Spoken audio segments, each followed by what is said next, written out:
Donc, je suis Hervé Gonnet, je suis le fondateur d'une solution qui s'appelle GetQuanti. Et on a eu la chance d'avoir le prix de la meilleure start-up en SaaS en B2B, justement sur un petit pitch de 2,5 minutes sur ce que c'est que la physique quantique et ce que c'est que le marketing quantique. Je vais juste prendre 15 secondes pour vous expliquer ce que fait GetQuanti. On a la capacité d'identifier, de scorer, de qualifier, de réengager des prospects qui viennent sur notre site internet. Et ça, c'est ce que je fais tous les jours parce que j'ai qu'une seule envie, c'est de faire en sorte que vous, en tant que directeur marketing, je puisse vous faciliter la vie. Ça, c'est l'aspect marketing et business qui est notre passion chez GetQuanti. Et je vais arrêter là sur GetQuanti parce que je vous parlais d'une deuxième passion que nous avons qui est la physique quantique. Absolument, et la physique quantique appliquée au marketing. Alors, ça excite plusieurs personnes. Vas-y. La physique quantique, aujourd'hui, je suis tombé dedans lorsque j'avais 20 ans. J'ai fait mes études à la NASA, et les professeurs que j'ai eus, c'est les professeurs qui ont mis Buzz Aldrin et Armstrong sur la Lune. La deuxième chose, c'est que la physique quantique, ça marche. Si vous êtes capable de téléphoner à votre GPS aujourd'hui, vous êtes capable de vous retrouver Google Maps, vous êtes capable aujourd'hui même d'utiliser votre ordinateur parce qu'il y a des concepts de la théorie de physique quantique à l'intérieur de tout ceci. Donc la physique quantique, ça marche. Et le troisième point, la physique quantique, ça s'intéresse en fait à l'infiniment petit. L'infiniment petit, en fait, ce sont les atomes. Et là, je vais vous montrer comment nous, GetQuanti, nous avons mis de la physique quantique à l'intérieur de nos algorithmes. Prenez un atome, revenez en terminale, vous avez un atome avec des électrons qui tournent autour. Et bien ces électrons qui tournent autour, ils vont pouvoir monter d'une orbite supplémentaire si on leur donne de l'énergie, de la chaleur, de la lumière ou de l'énergie externe. Jusqu'à ce que l'atome en lui-même ait assez d'énergie pour lui-même remettre de la lumière en externe. Une minute. Eh bien, nous, on considère qu'un prospect, c'est un atome avec des électrons.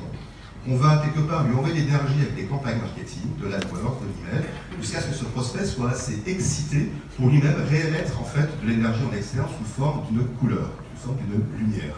Prenez un exemple, et j'en finirai là-dessus. Prenez un fer que vous chauffez, et bien il va devenir rouge. Et bien quand un fer chauffé devient rouge, c'est exactement la couleur que l'on met nous ici pour représenter des prospects qui sont devenus chauds.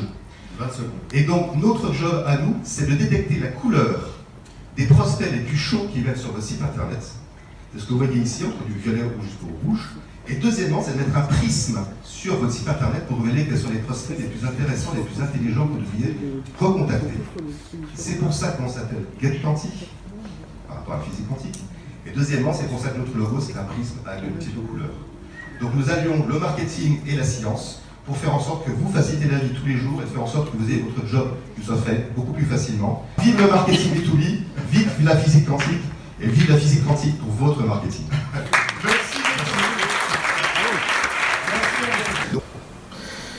Alors, on l'a entendu, la physique quantique, c'est tout ce qui tourne sur tout ce qui est infiniment petit. Les atomes, les électrons, etc.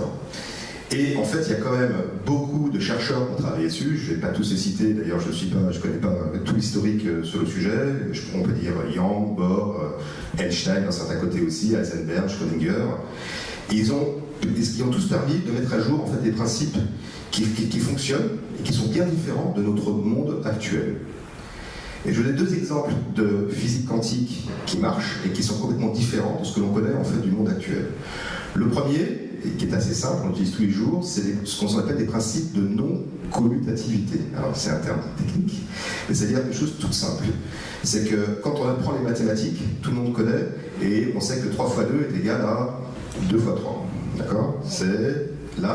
On est absolument plutôt dans la commutativité. Eh bien, en physique quantique, 2 fois 3 n'est pas égal à 3 fois 2. 3 fois 2 n'est pas égal à 2 fois 3.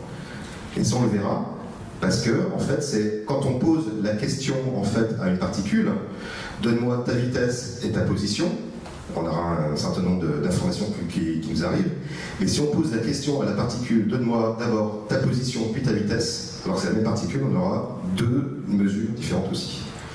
Donc finalement, quand on mesure les choses en physique quantique, l'ordre de la mesure est différente finalement et nous donne des informations différentes sur ce sujet.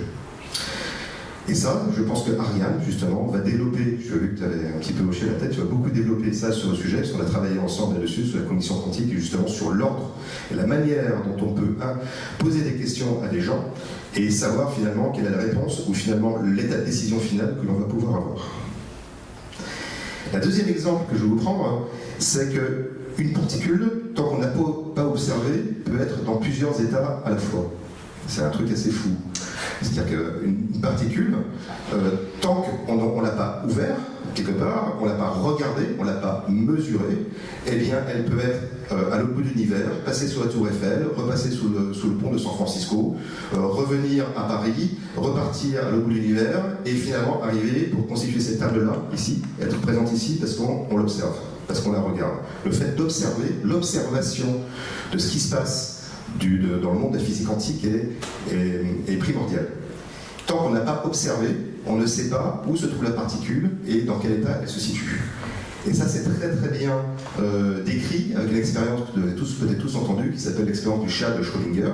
Alors, on a tous entendu parler de ça. On enferme un chat dans une boîte, on y met à l'intérieur une molécule qui peut le tuer, un poison, et suite à ça, on fait en sorte qu'il y ait un atome, je veux dire, d'uranium qui peut se désintégrer ou ne pas se désintégrer. Donc c'est lui qui va jouer l'aspect quantique, et on enferme le chat à l'intérieur. Et en fait, la particule, si elle se désintègre, elle va toucher la fiole de poison, et donc le chat est mort. Mais si elle ne se désintègre pas, ben, le chat est toujours vivant. Et bien dans ce cadre-là, la physique quantique dit, et c'est une expérience de pensée, parce qu'on ne l'a jamais fait, hein, réellement, le pauvre chat, voilà, une expérience de pensée, ben, dans ce cadre-là, on dit que le chat est mort et vivant en même temps. C'est-à-dire que l'état des choses peut être en tête, on peut avoir plusieurs états en parallèle. Voilà. Ce que je vous propose maintenant, c'est... Alors, du coup, le truc avec le prospect, c'est que nous, on considère que c'est pareil. Si on ne fait pas de la mesure sur l'état des prospects, du coup, un prospect, il peut être dans plusieurs états différents. Il a envie d'acheter, mais peut-être qu'il n'a pas envie d'acheter non plus, parce qu'il n'a pas son budget, et qu'il n'a pas mis à son budget, et que finalement, c'est pas possible. Moi, je sais qu'aujourd'hui, j'ai des décisions à prendre, je suis dans l'état quantique. On pose la question à l'instant T, je réponds A. On pose la question à l'instant T plus 1, je réponds B. Donc on est tous aussi, on pense tous un peu de manière quantique, on est tous dans plusieurs états aussi superposés. Et nos prospects, nos clients, d'où le lien du marketing, sont aussi dans cet état-là. Et donc le fait de mesurer avec ce que l'on peut, de manière digitale, avec du gate quantique, avec d'autres solutions, nous permet justement de faire s'effondrer ce qu'on appelle la fonction d'onde, de faire en sorte que le prospect se trouve en tout cas, quand on lui pose la question, dans un état particulier. Et donc de pouvoir prendre des décisions. Et ce que je dis là-dessus, c'est que finalement, le marketing d'aujourd'hui est trop déterministe. On pense tous que le prospect pense ça, donc on va lui faire une campagne comme ça. Alors que finalement, non, il est dans plusieurs états en même temps. On devrait mieux penser en termes de probabilité et finalement mieux comprendre, mieux lui poser des questions pour savoir finalement qui il est réellement. Et ça, tout ça sera, je pense, tout le monde qu'on appelle le monde de l'incertain sera développé par Philippe Carin, ici justement, qui va nous parler des aspects économiques sur ces sujets. Alors, on le voit, tous les physiciens sont même dubitatifs sur ce que peut être effectivement la physique quantique. Donc nous, quand on parle de marketing quantique, soyons bien clairs aussi, on travaille dessus, on fait des analogies élégantes, d'accord, mais il reste encore tout l'aspect expérience à prouver et à faire. Et ce que je vais vous faire maintenant, c'est vous passer une petite vidéo d'une autre personne ici qui a travaillé avec nous sur le sujet, qui s'appelle Pierre Calmar. Pierre Calmar, qui est le CEO d'une boîte qui s'appelle Dentsu X, donc une société qui s'appelle iProspect, et qui a eu le plaisir aussi d'enregistrer une petite vidéo justement sur le monde de l'incertain, le marketing, et comment est-ce qu'on peut résoudre ça de son point de vue d'agence. Est-il devenu probabiliste ? De tout temps, le marketing a été fondé sur des données, et donc de fait, il y a une logique de quantification. Mais c'est vrai que dans l'ancien monde, on avait une logique extrêmement fondée sur des moyennes. C'est-à-dire qu'on disait en moyenne, les gens ont tel ou tel comportement, les consommateurs attendent tel ou tel type de réponse des marques. La grosse différence aujourd'hui, c'est qu'on va travailler en données individuelles. Ce qui compte, c'est chaque individu pris séparément. Et donc, on est dans une vraie logique de marketing, on va dire, probabiliste, puisqu'à chaque individu, chaque consommateur, je vais associer une probabilité d'être dans tel ou tel état par rapport à un produit ou un service, et donc, à tel ou tel moment, vers une conversion qui va être un acte d'achat ou une décision collective ou individuelle qui va aller vers la consommation d'un service ou d'un produit. Et c'est vrai que toutes les méthodes qui permettent de récolter ce qu'on appelle aujourd'hui de la big data vont nous permettre effectivement d'être plus pertinents sur la façon dont on va pouvoir vendre un produit ou un service en fonction de la situation particulière de chaque consommateur. Quelle énergie faut-il pour convertir un prospect en client ? En fait, une énergie. Ça, c'est une notion intéressante parce qu'effectivement, sur le marché des médias, on a beaucoup parlé de pression publicitaire historiquement, et on était dans des logiques qu'on appelait le fameux GRP, donc la pression publicitaire que l'on mettait sur les consommateurs, avec un présupposé qui était que plus on exposait finalement des prospects à un message, et plus ils avaient une probabilité de convertir. Aujourd'hui, cette logique est toujours vraie, mais de façon beaucoup plus précise et pointue, dans une logique d'énergie qui est liée à la pertinence d'un message et pas seulement à la façon dont on va le répéter. Je crois vraiment que dans l'ère du marketing individuel, dans une logique où les marques vont devoir répondre à des stimuli, des interrogations explicites ou implicites de la part des consommateurs, eh bien ces marques doivent avoir des réponses extrêmement différenciées, individu par individu. Et donc plutôt qu'un niveau de pression en termes de nombre de contacts par rapport à un prospect, on va être plutôt dans la force de chacun des contacts par rapport à un prospect. Et il vaut mieux avoir un contact ultra pertinent pour convertir un prospect en client que 120 contacts qui vont être de la même nature et sans efficacité, avec en plus une déperdition d'énergie extrêmement forte.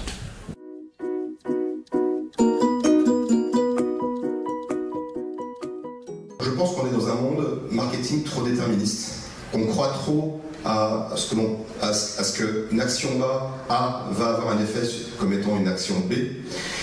Ce qu'on appelle la physique classique newtonienne.